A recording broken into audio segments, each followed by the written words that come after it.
The stranger's hands were still wrapped in soiled rags when Doc Patterson rode up to the Brennan property that cold March morning, and the first thing Doc noticed, the very first thing that made him pull his horse to a stop, was the way the man carried those chickens into the root cellar like they were the most precious things in all of Wyoming territory. 4 fingers showed dark through the cloth on the left hand, 3 on the right. Doc counted them silently, the way he had counted so many damaged fingers in his 32 years of practicing frontier medicine, and he felt that familiar weight settle into his chest. The weight that came with knowing a man might lose something he could never get back. "You, the doctor?" the stranger called out, not stopping his work, not even looking up. "I am," Doc said, dismounting slowly. "Name's Patterson. I heard there was a woman here who needed looking after." "She does." The stranger finally met his eyes, and Doc saw something there, something more than exhaustion, more than the pain that must have been throbbing through those damaged hands. It was the look of a man who had made a choice and was still living inside of it. "She's in the shelter. I'll take you to her." The root cellar had been converted into living quarters, 8 feet deep, 12 feet wide, with burlap sacking nailed over the earthen walls for insulation. A cast-iron stove sat in the corner, its pipe rising through a crude hole in the wooden ceiling. The space smelled of wood smoke and healing salves and something else, something Doc couldn't quite name, the particular scent of 2 people surviving together in close quarters. The woman sat on a low cot, her hands wrapped in clean cotton bandages, her face gaunt but alert.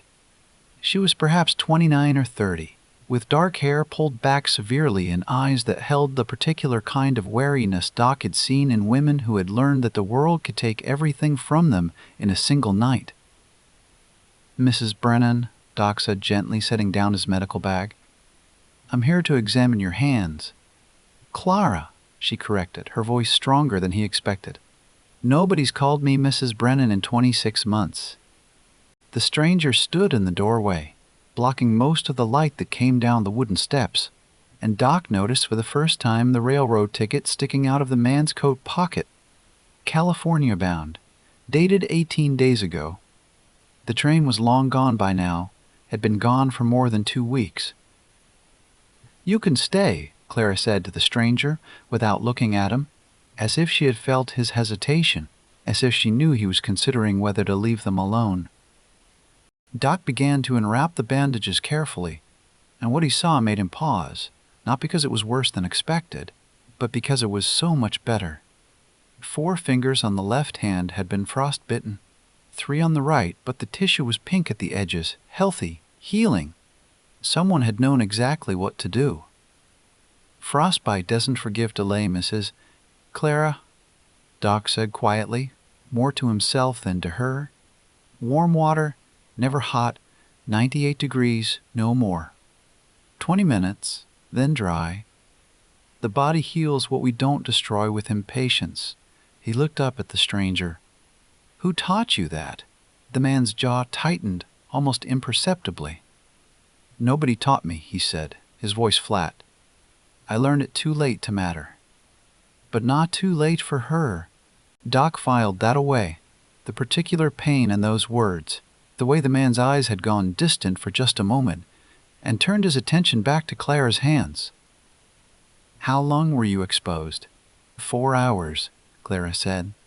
"Maybe more. I don't remember all of it." "And he found you?"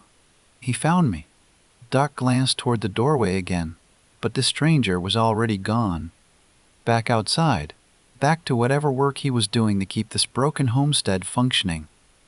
Through the wooden ceiling, Doc could hear footsteps, the sound of something being dragged across frozen ground. "That ticket in his pocket," Doc said carefully, "it says California." Clara's expression didn't change, but something shifted behind her eyes, a flicker of something that might have been fear, might have been hope, might have been both tangled together in ways she couldn't separate.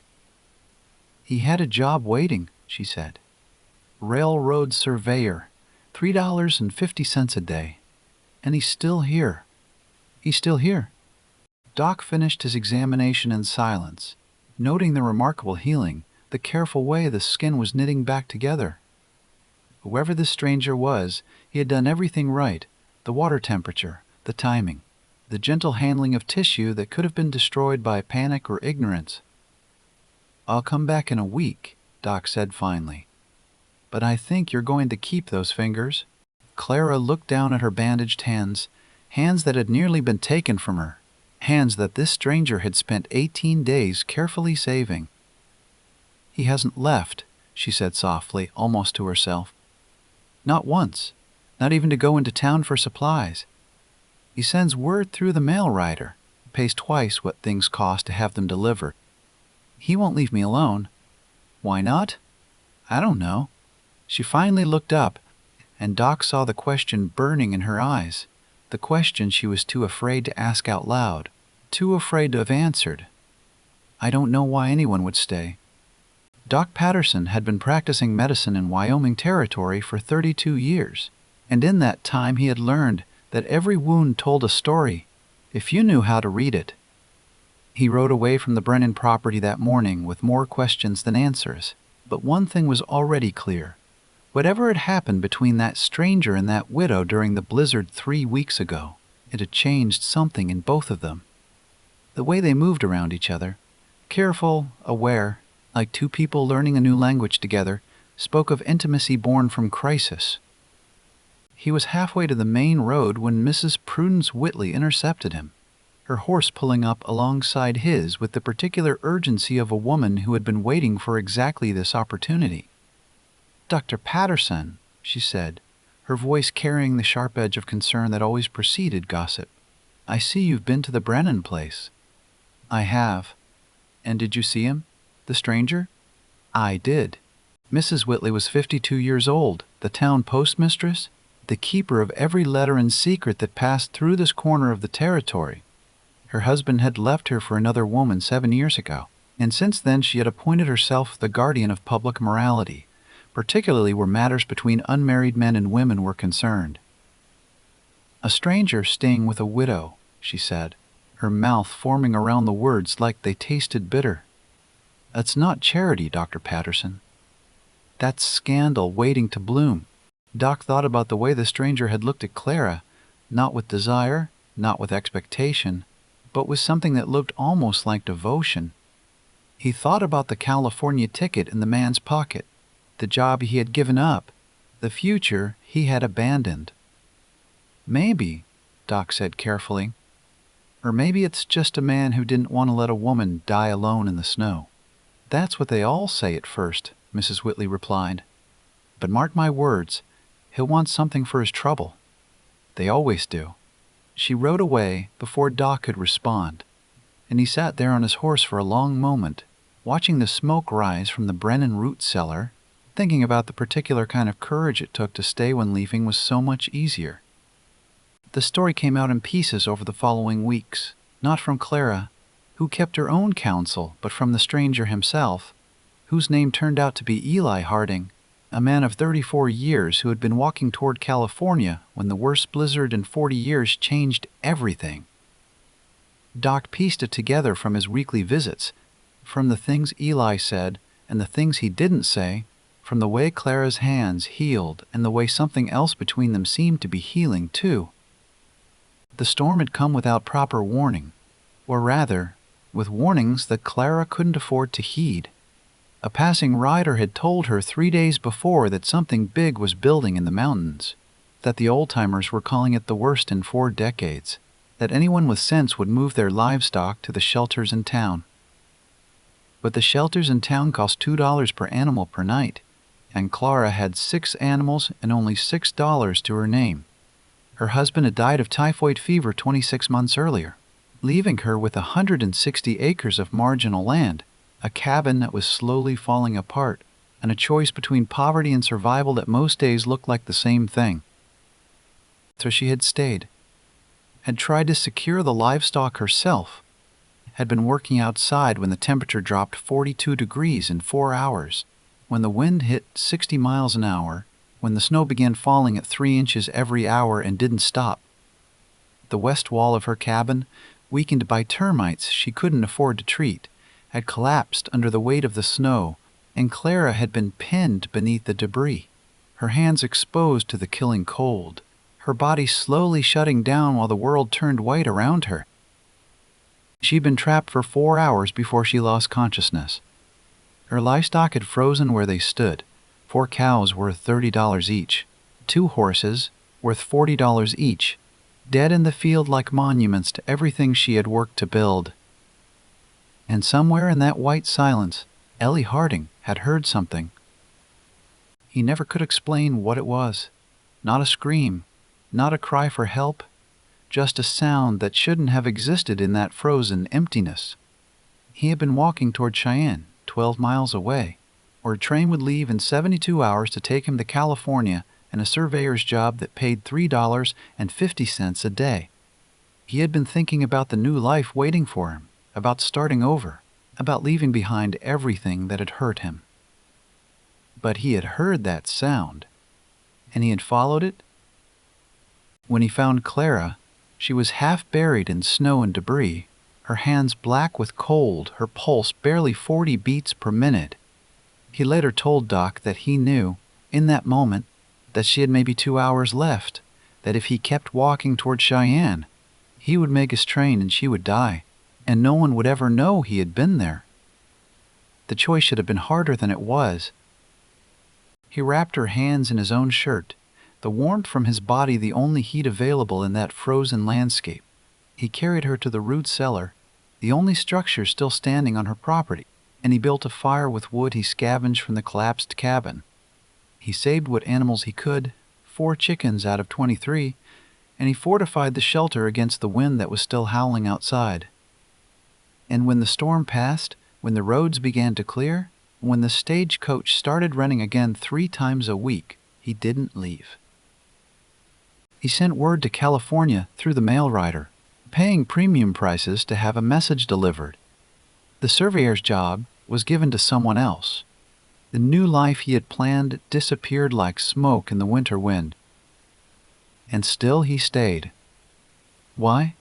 Doc asked him once, during one of those weekly visits when Clara was sleeping and the 2 men sat outside the root cellar, watching the spring thaw slowly transform the frozen landscape. Eli was quiet for a long moment, his damaged hands, still wrapped, still healing, resting on his knees. "My mother died while I was 400 miles away," he said finally, his voice carrying that particular heaviness of old grief. "I was chasing railroad work, trying to build something for myself. I got the telegram 6 days after she passed." He looked down at his hands. "I learned medicine after that.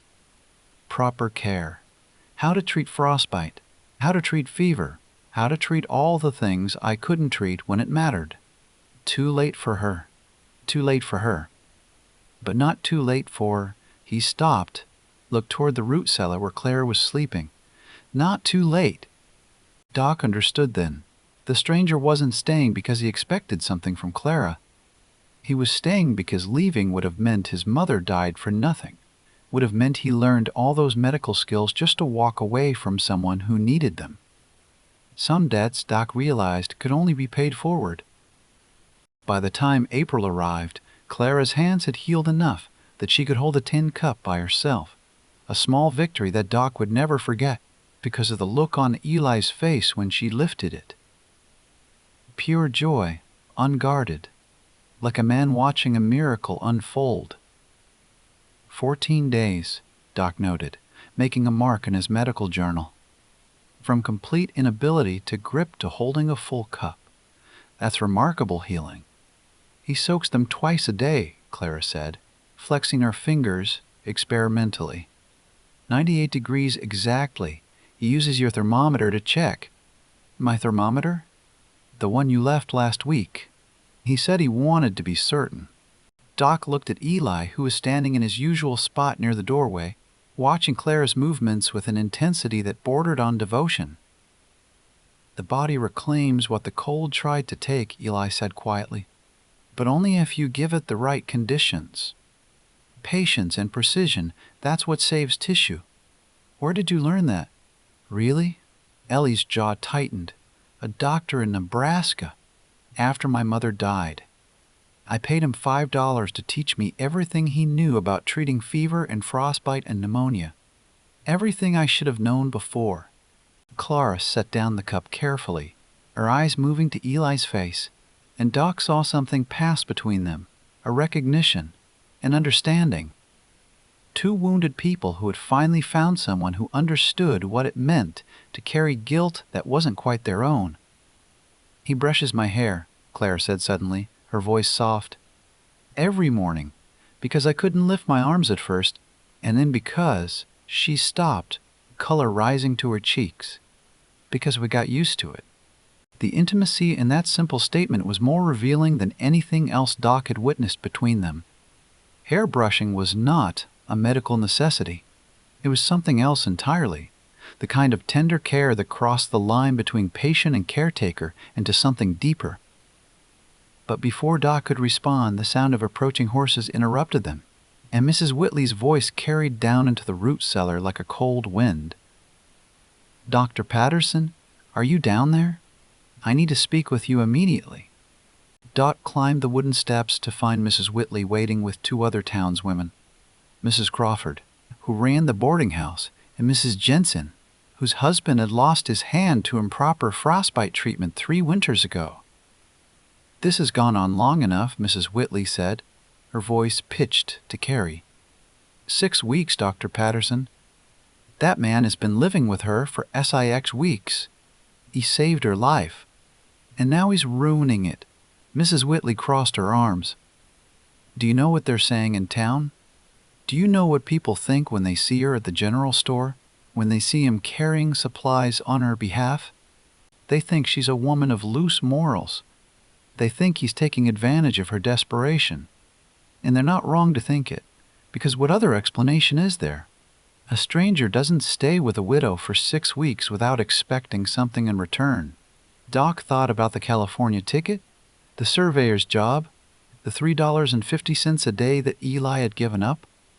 He thought about the way Eli looked at Clara, not with desire, but with something that looked almost like reverence.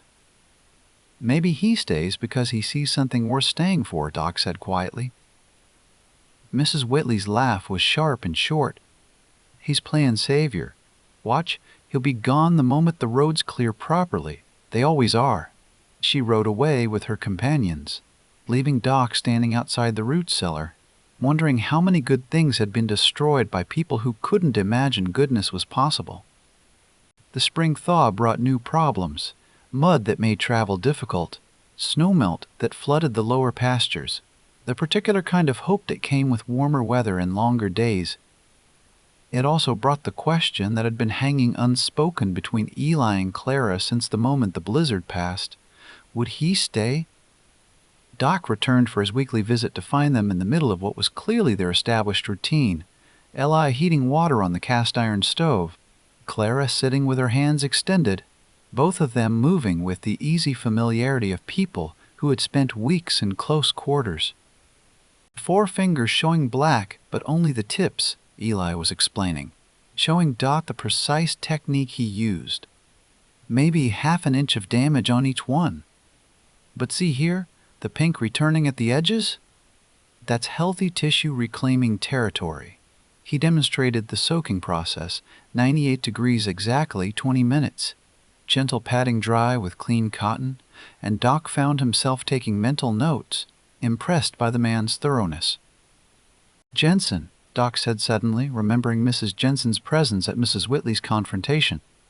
"You know what happened to Mr. Jensen 3 winters ago?"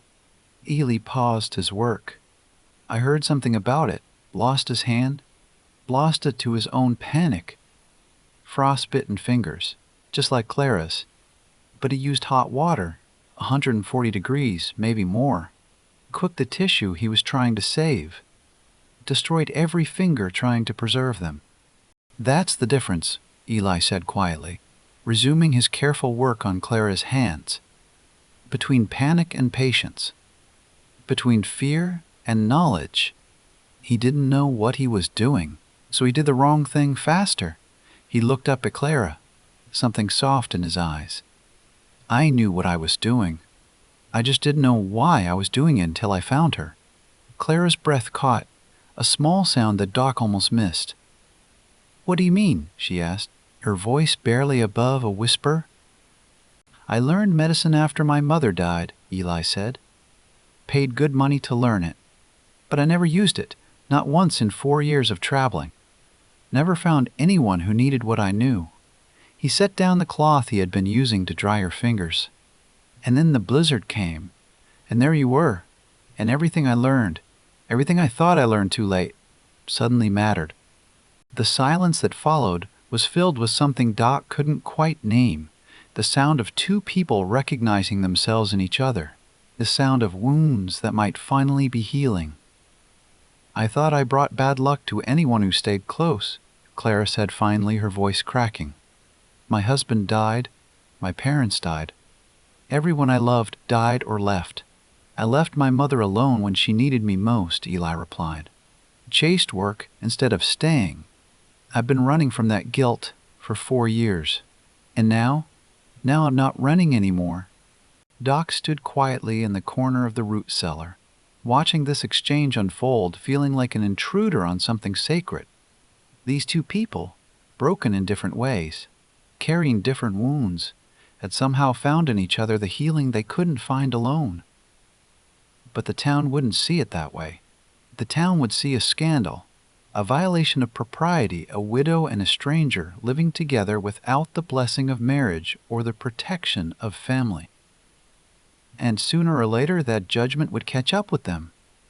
The confrontation came sooner than Doc expected.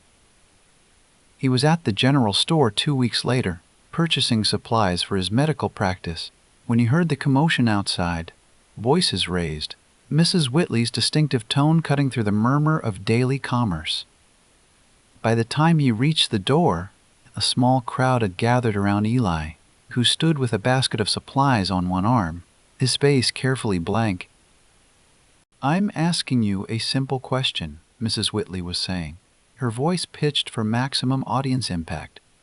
"What's your angle, Mr. Harding? What do you really want from that woman?" "I want her to be well," Eli replied quietly. "Oh, I'm sure you do. Well enough to work? Well enough to sign over her land? Well enough that she doesn't need me." Eli's voice remained steady, but Doc could see the tension in his jaw, the way his damaged hands had curled into loose fists. "That's what I want. For her to be whole again." "And then what? You'll just ride away, back to California?" Eli was quiet for a long moment. "I don't know," he said finally. "That's her choice, not mine." The admission seemed to catch Mrs. Whitley off guard. She'd been expecting defensiveness, perhaps, or anger, not this quiet resignation to a future he couldn't control. "A widow's land is worth something in this territory," she pressed. 160 acres. Maybe $400 to the right buyer. Is that what you're after?" "I gave up a job that paid $3.50 a day to stay with her," Eli said, his voice finally hardening. "I've been here 8 weeks. That's $196 I could have earned in California.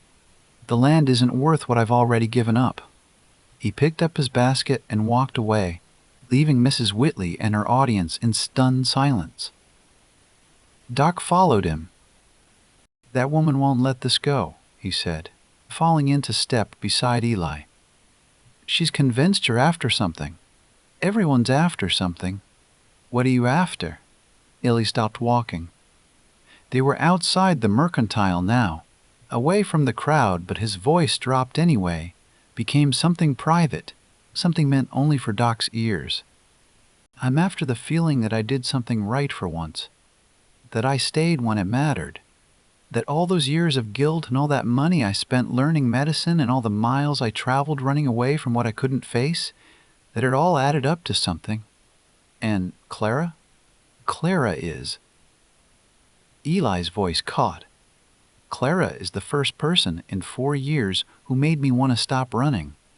Not because she needed me, she doesn't, not anymore, though because, when I look at her, I see someone who understands what it's like to believe you've broken everything you touched. Doc thought about his own wife, Eleanor, who had died in childbirth 23 years ago. He thought about all the nights he had spent wondering if he could have done something different, if his skills had been inadequate, if his presence had somehow contributed to her death. "Do you love her?" he asked quietly. Eli's laugh was short and soft. "I don't know if I'm capable of that anymore. But I know that when she holds a cup by herself, I feel like the whole world is right. I know that when she smiles, which isn't often, I forget for a moment that I was ever the kind of man who left his mother to die alone."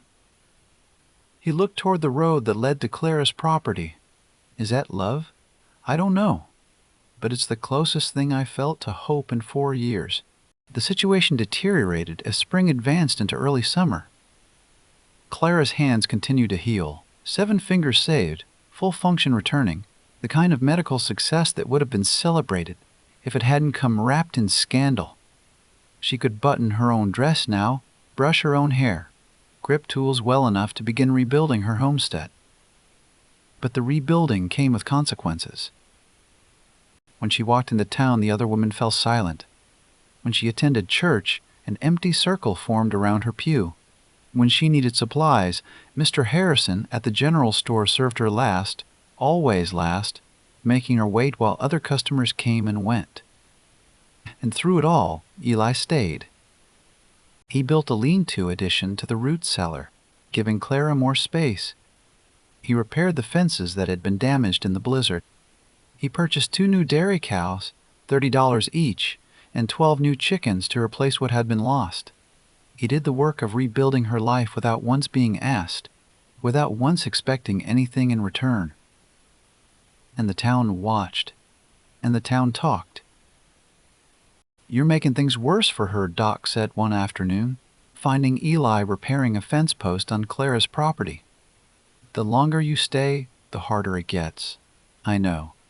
"Then why don't you leave? You could go to California. Get that surveyor job. Start over."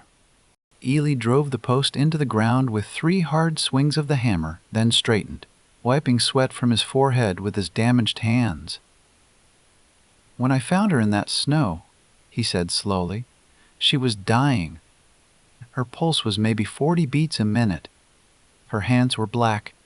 She had 2 hours left, maybe less." He set down the hammer. "And I thought about keeping walking. I thought about Cheyenne, about the train, about California. I thought about how easy it would be to pretend I never heard her. But you didn't keep walking." "No." And now, his voice cracked slightly. "Now I can't stop seeing what would have happened if I had. She would have died alone in the snow, and no one would have known for days. They would have found her body in the spring thaw, maybe." Her hands frozen solid, her face frozen solid. Just another widow who couldn't survive the winter. Doc was quiet for a long moment, feeling the weight of that image, the particular horror of loneliness at the moment of death. "So you stay because you couldn't bear to see her die alone. I stay because leaving would mean she almost died for nothing. I stay because every day I'm here, she gets a little stronger, a little more whole. And maybe," he picked up the hammer again, "maybe when she doesn't need me anymore, she'll still want me here. And maybe that will be enough." The breaking point came on a warm evening in late May, when Clara told Eli to leave. Doc heard about it the next morning from Mrs. Crawford at the boarding house, where Eli had appeared the night before with a small bag of belongings and the particular expression of a man whose world had just collapsed. "She pushed him out," Mrs. Crawford reported, her voice carrying equal parts satisfaction and curiosity. "Said she wouldn't be the reason he lost everything. Said he should go to California, live his life, stop sacrificing himself for a woman who wasn't worth it." Doc found Eli at the boarding house that afternoon, sitting on the narrow bed in the small room Mrs. Crawford rented for $1.50 a week. "She's afraid," Doc said without preamble. "I know. Afraid you'll leave on your own terms. So she pushed you away on hers?" "I know. So what are you going to do about it?"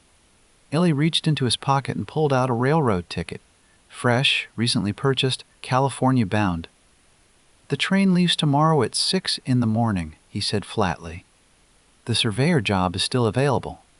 They need workers. There's a shortage in California, always has been." Doc sat down on the only chair in the small room, feeling suddenly very old. "When Eleanor died," he said quietly, "I wanted to leave too. Just pack up my medical bag and ride until I found somewhere that didn't remind me of her. But I stayed, because leaving would have meant she died in a place where no one remembered her. That's different." "Is it?" Doc leaned forward. "You told me you stayed because leaving would mean Clara almost died for nothing. Because every day you're here, she gets stronger. Because maybe, when she doesn't need you anymore, she'll still want you here." He paused. "Has any of that changed?" Eli was silent for a long moment, staring at the railroad ticket in his hands. "She told me to go." "She told you to go because she's terrified you'll leave. There's a difference." "What difference?" "The difference between pushing someone away because you don't want them and pushing someone away because you're afraid of what it will mean if they stay." Doc stood, moved toward the door. "I've seen a lot of wounds in 32 years of practicing medicine, Eli. Physical wounds, emotional wounds, the kind of wounds that never fully heal. And I've learned that the worst ones, the ones that leave the deepest scars, are the ones we inflict on ourselves because we're too afraid to let someone help us." He paused at the door. "Clara Brennan is terrified that everyone she loves will die or leave, so she pushed you away before you could leave on your own. The question is, are you going to prove her right? The train left at 6 in the morning." Eli wasn't on it. Instead, he walked to the blacksmith shop, where a job offer had been sitting on the table for 3 weeks. $2.75 a day. Permanent work. The kind of stability that could build a life. He turned it down. "I'm not staying for a job," he told Mr. Morrison, the blacksmith. "I'm staying for something else." Then he walked to Clara's property. She was standing outside the root cellar when he arrived, her arms crossed over her chest, her face a careful mask that couldn't quite hide the redness around her eyes. "I told you to go," she said, her voice rough. "I know. The train left this morning. You should have been on it." "I know." "Then why are you here?" Eli stopped a few feet away from her, close enough to see the way her hands, those hands he had spent weeks saving, were trembling slightly. "Because you told me to go," he said simply. "And I realized that was the first thing you've asked of me in 10 weeks. Every other time you've just accepted what I offered without asking for anything. I didn't want to ask for anything. I know, because asking means expecting. And expecting means disappointment when people leave." Clara's careful mask cracked slightly, and Doc, watching from the road where he had stopped his horse, saw the fear that had been driving her all along. "Everyone leaves," she whispered. "Everyone I've ever loved has died or left. My parents, my husband. It's like there's something wrong with me, something that drives people away or brings bad luck, or I'm not leaving. You should. You should go to California, get that job, build the life you were planning. I'm not worth. Let me tell you what you're worth." Eli took another step closer. "You're worth missing a train. You're worth giving up a job that paid $3.50 a day. You're worth 10 weeks of soaking bandages and cooking meals and brushing hair and watching you sleep because I was afraid you'd stop breathing. That's not. You're worth every gossip in town talking about us. You're worth Mrs. Whitley confronting me in the middle of the street. You're worth Mr. Harrison making you wait at the back of every line." His voice cracked. "You're worth the first peace I've felt since I left my mother to die alone 4 years ago." Clara was crying now, tears running down her face, and she didn't seem to notice or care. "I don't know how to let someone stay," she said, her voice breaking. "I don't know how to trust that you won't wake up one morning and realize I'm not worth the trouble. I don't know how to. Then let me teach you." Eli reached out, took her hands, those hands that had been black with cold, that had been saved through patience and precision, and the kind of care that only comes from someone who refuses to give up. Let me stay long enough to prove that staying is real. And if you still want me to leave after that, after I've shown you what I mean, then I'll go. How long? As long as it takes. He lifted her hands, pressed his lips gently to her knuckles, the knuckles that had nearly been lost, that were now warm and whole and trembling in his grasp. I've already given up California. I've already given up the surveyor job. I've already given up the life I thought I wanted. What's a little more time? Clara laughed, a broken, wet sound that was half sob, and Doc saw the moment when something shifted in her eyes. Not trust, not yet, but the beginning of trust. The first tiny crack in the wall she had built around herself. Staying is a choice that becomes a promise, she whispered. Someone told me that once. I didn't believe them. Believe them now. The Sunday service at the community church was always well attended. 47 souls by Doc's count gathered in the small wooden building to hear Pastor Hensley speak about grace and forgiveness and the particular challenges of frontier life. But this Sunday was different. This Sunday, everyone knew that Eli Harding had refused to leave, that he had turned down the blacksmith job, that he had been seen carrying Clara through deep spring mud when she twisted her ankle on the road to church. The congregation was buzzing with speculation when Doc arrived. Mrs. Whitley sat in her usual pew near the front, flanked by Mrs. Crawford and Mrs. Jensen, their faces wearing identical expressions of righteous anticipation. Clara and Eli sat near the back, their shoulders barely touching, their faces carefully neutral. But Doc noticed the way Clara's hand rested on the pew between them, palm up, fingers slightly curled, and the way Eli's hand rested beside it, not quite touching, but close enough that the intention was clear. Pastor Hensley opened the service with the usual prayers and hymns, then turned to the congregation with the particular expression that preceded his weekly invitation for blessings and concerns. "Is there anyone who would like to share?" he asked. Mrs. Whitley stood immediately. "I have a concern," she said, her voice carrying to every corner of the small church. "About the state of morality in our community. But before she could continue, Eli stood. The congregation went silent, not the polite silence of attention, but the electric silence of anticipation. Everyone turned to watch as Eli walked forward, his damaged hands visible, his face a study in quiet determination. "I came through this town by accident," he began, his voice clear and steady. "I was walking to Cheyenne in a blizzard, trying to catch a train to California, trying to build a new life somewhere that didn't remind me of everything I'd lost." He paused, looking out at the congregation, at Mrs. Whitley, frozen in her pew, at Doc, who nodded slightly, at Clara, whose face had gone pale. And then I heard a sound in the storm, a sound that shouldn't have existed, and I followed it, and I found a woman dying in the snow, a woman whose hands were black with cold, whose pulse was barely beating, who had maybe 2 hours left before the land claimed her.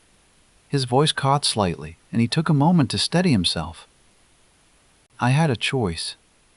I could keep walking, 12 miles to Cheyenne, a train in 72 hours, a job waiting in California.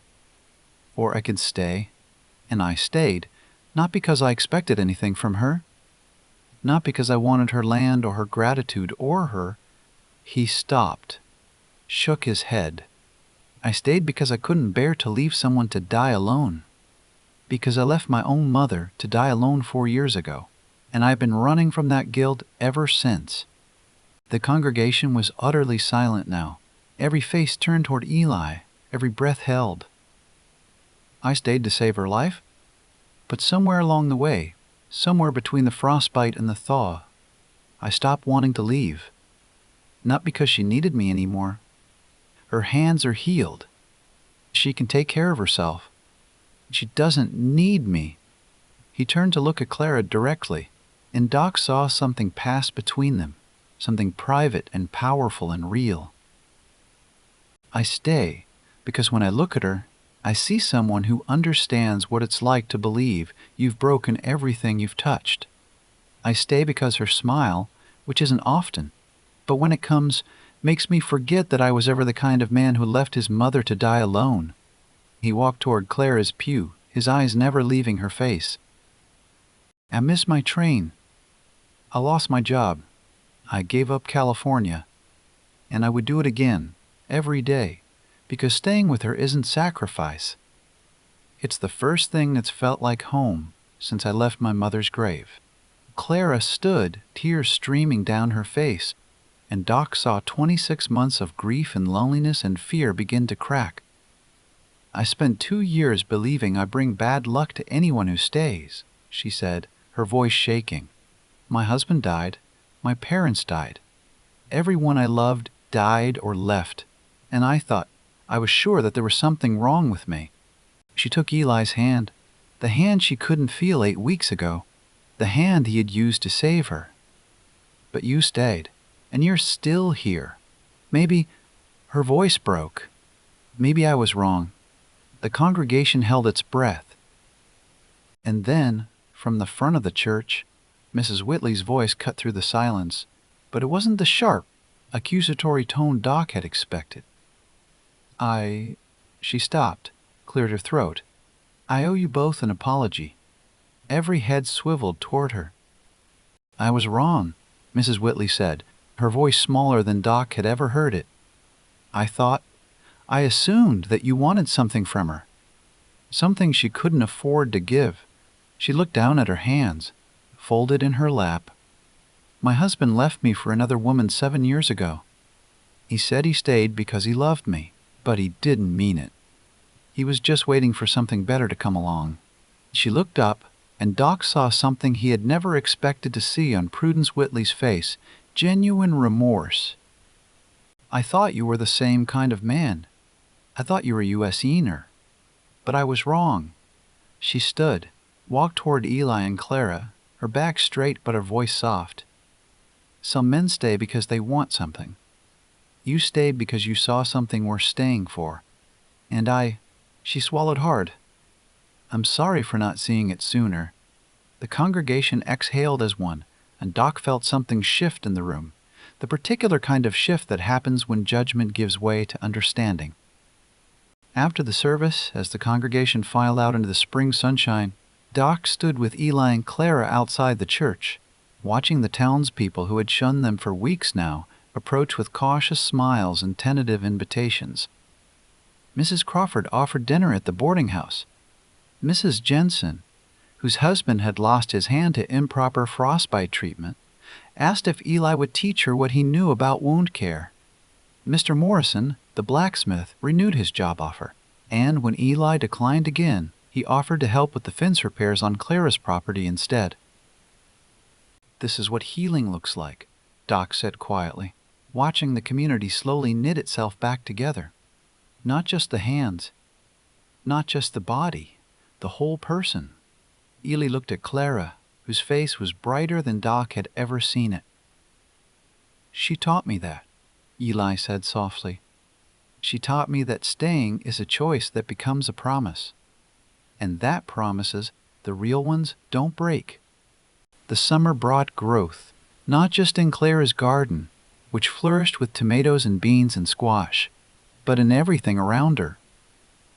The lean-to addition to the root cellar became a proper cabin, 16 feet by 20 feet, built with timber framing and a good roof and windows that let in the morning light. Ellie did most of the work himself, but men from town came to help on weekends, and Doc noticed that the number of helpers grew each week as the community's attitude shifted. The 12 chickens multiplied. The 2 new dairy cows proved fertile. The 160 acres that had seemed like a burden began to feel like a blessing. And through it all, Clara and Eli built something neither of them had expected to find. Doc visited weekly at first, then every other week, then monthly as Clara's hands completed their healing. On his final official visit, he examined her fingers carefully, all 7 that had been damaged, all 7 that had been saved, and pronounced her fully recovered. Remarkable healing, he said, making his last notes in his medical journal.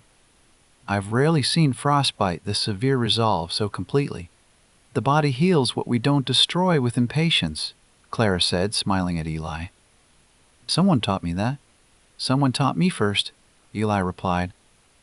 "I just passed it along." Doc looked at the two of them, sitting close together in the new cabin, their hands occasionally touching, their faces carrying the particular glow of people who had found unexpected happiness, and felt something warm settle into his chest. "I'd like to teach you something," he said to Eli. "Proper suturing technique. You got good hands, steady, patient. This territory needs a man who knows when to stay." Eli looked surprised. "You'd teach me?" "I would. I'm 63 years old, and my hands aren't as steady as they used to be. This territory's growing, and there's more work than one doctor can handle." Doc smiled. "Besides, you already know more than most people I've met. Might as well make it official." The lessons began the following week. Proper suturing with silk thread and curved needles. The art of setting bones, the treatment of common frontier ailments. Eli proved to be an excellent student, his damaged hands surprisingly nimble, his patience seemingly infinite. "Healing isn't about fixing what's broken," Doc told him one afternoon, as Eli practiced his stitches on a piece of leather. "It's about staying until what's broken remembers how to be whole." Eli paused, looking up at Doc with something like wonder. "That's beautiful," he said. "It's true, and it's what you did for Clara. You stayed until she remembered how to be whole again." Doc set down the supplies he had been organizing. "That's the real medicine, Eli. Not the stitches or the bandages or the salves. The staying, the patience, the willingness to be present when everything in you wants to run." Eli nodded slowly, his eyes moving toward the window where Clara was visible in the garden. Her hands, those hands that had nearly been lost, moving confidently among the tomato plants. "I used to think I ran because I was afraid of staying," he said quietly. "But now I think I was just looking for someone who made staying feel like home." "And Clara?" "Clara makes staying feel like home." Doc Patterson rode past the Brennan property on a warm afternoon 4 months after he had first seen a stranger with damaged hands carrying chickens into a root cellar. The transformation was remarkable. The new cabin stood solid and proud, smoke rising from its chimney, windows reflecting the late summer light. The garden stretched behind it, lush with vegetables, bordered by a fence that Eli had built with his own hands. 12 chickens pecked in the yard, and 2 dairy cows grazed in the pasture beyond. But what made Doc stop his horse was the sight on the front porch. Ellie and Clara sat together in the afternoon sun, their chairs close enough that their shoulders touched. Clara's hand rested in Eli's, the hand she couldn't feel 8 weeks ago, the hand that had been black with cold, the hand that was now warm and whole and interlaced with his. She waved to Doc with her free hand, the hand the cold had tried to take, and her smile was bright enough to light the whole territory. Doc thought about all the wounds he had treated in 32 years of frontier medicine. The physical wounds that healed clean, the physical wounds that left scars, the emotional wounds that never fully closed. And he thought about what he had witnessed over the past 4 months, 2 broken people who had somehow found in each other the healing they couldn't find alone. Some people leave when staying gets hard. Others stay until hard becomes home. Eli Harding had stayed, and in staying, he had given Clara Brennan something more valuable than saved fingers or a rebuilt homestead. He had given her hope, the hope that not everyone leaves, that some people stay even when staying costs everything. As Doc rode away, he looked back one more time at the cabin, at the couple on the porch, at the life they were building together. And he saw, or perhaps he only imagined he saw, Clara's hand move to rest briefly on her stomach, a small curve barely visible beneath her dress. New life, new hope, new proof that staying is a choice that becomes a promise. Doc smiled and urged his horse forward, leaving them to their happiness, carrying with him the lesson he would never forget. Healing isn't about fixing what's broken. It's about staying until what's broken remembers how to be whole. The winter came early that year, not with the devastating fury of the blizzard that had brought Eli and Clara together, but with the gentle persistence of snow that fell steadily for days and covered everything in white. Clara stood at the window of their cabin, watching the snowflakes drift down, her hand resting on the swell of her belly where new life was growing. "Are you afraid?" Eli asked, coming to stand beside her. "Of the snow? Of everything? The baby? The winter? He hesitated. The possibility that things could go wrong. Clara turned to face him, and in the lamplight, her face was beautiful, not with the beauty of youth, but with the beauty of someone who had survived loss and found hope again. "I spent 26 months being afraid," she said softly. "Afraid that I brought bad luck to anyone who stayed close.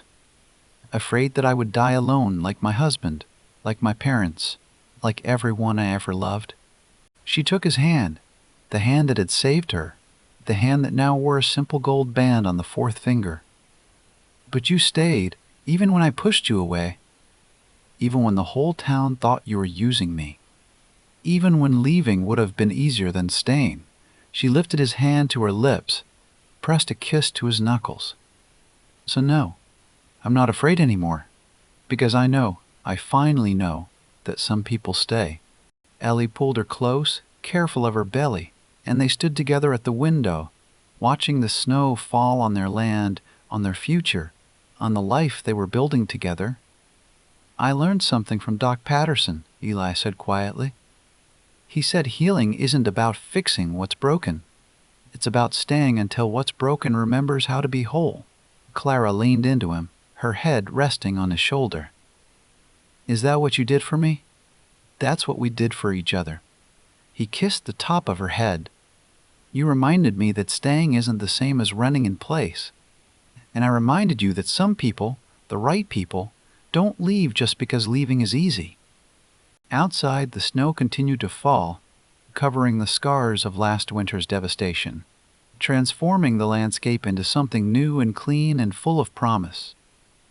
And inside the cabin, by the warm glow of the lamp, a man who had learned too late what it meant to stay, and a woman who had learned too late what it meant to let someone stay, held each other close and waited for the spring to come. Because spring would come. It always did. And when it came, there would be new life, a child born to parents who understood, in the deepest part of their souls, that staying is a choice that becomes a promise. And that promises, the real ones, don't break. The end.